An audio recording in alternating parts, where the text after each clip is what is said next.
Do you think that the fact that now people can buy singles and there's a lot of reward systems set up for selling singles, that the rap artists, the art form was always based off your album? Do you think that because singles are selling and people are buying records in singles, that it's causing albums to not be as good as they should be because there's no reward system for albums? It's all based on the singles now. Yeah, but that's just something we gotta live with. Everything changes. Like, I feel like it's hit a rebuke, what's it called, reboot Yeah. button. I feel like it's starting all over again. So in the beginning of the record business, it was a singles business. And when hip hop started to get major deals,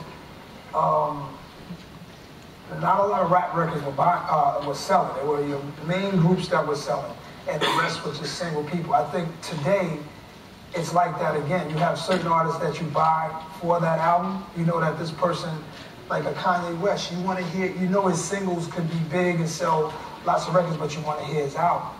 You know what I'm saying? If Lauryn Hill dropped the album today, you know what I'm saying, we'd be into it. It wouldn't How about new artists? But how about new artists? Kanye's been around for 10 years now. New artists are a part of the thing that happened at the beginning of rappers first being signed. To me, it was like a singles business. It was like you'd get a single deal. There used to be single deals. And then that went away. Now it was album deals, signed for 5 albums. And it's back to single deals again. So these guys are a part of the cycle, and they're coming into the business as a part of that cycle. I don't take nothing away from them. They just are not album artists. And I can't give them too much credit either because they're not album. I listen to albums, but I don't think it's really their fault. Okay.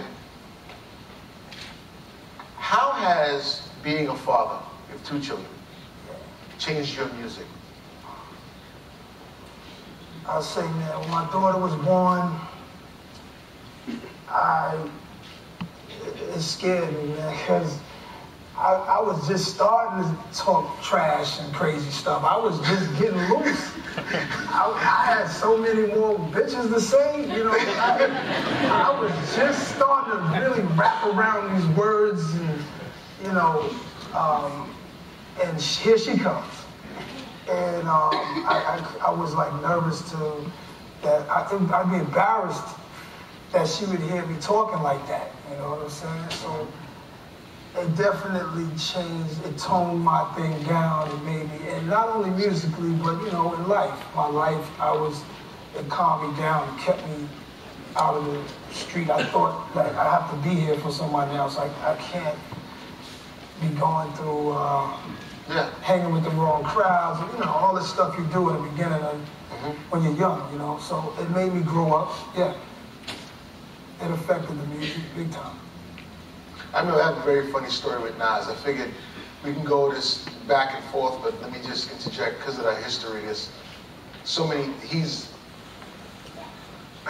is not the artist who's ever gives much of himself in interviews, so for him to take the time to do this today, feel comfortable to do this with me is a very special thing. In talking about this period, we were at a hotel one time, we were getting ready for a show, and Nas always felt like there were guys that were going to be after us. Right? By the way, not me, us. Right? So Nas told this guy, go back to Queens and go get the iron.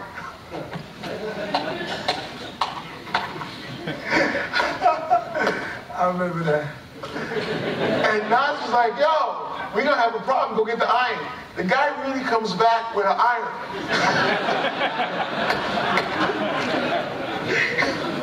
And I'm sitting there going, what are we going to do about this? I remember that that guy's real dumb. Oh, man. Yeah, it was a different period, man. You know, me and Steve, back to the groups I was talking about that came out in the 80s, they were the greatest in the world, but the record sales were not where I felt like they should have been. When we got into the game, things started changing, and we figured it out, and the record sales were there, and it raises, the wolves smell it, and I still was in the street, and Steve was just thinking, we can do anything. We're gonna do anything. We're the greatest. And we just had to be careful. It was a serious time during New York, in that time where they weren't used to seeing platinum artists. It was new. A New York platinum artist. That was a new thing. I mean, you were the first one. No. Who was the first one? It was Biggie. I mean, like, as far as like setting off a platinum selling career. Okay. Not the first one to sell, because, Cool J, Run DMC, all those guys were platinum. During our time, the sales were slowing down for some of those guys. And it looked like what we were about to represent was just a street underground thing.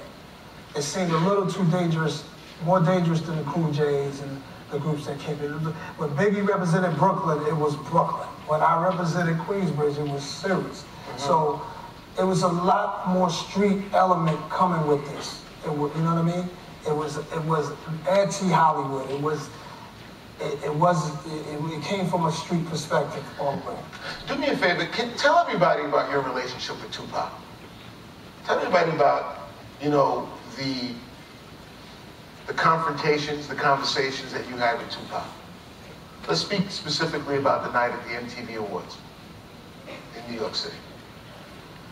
Oh man, that night was, it was crazy that time, because his Machiavelli album, his last album, there was all this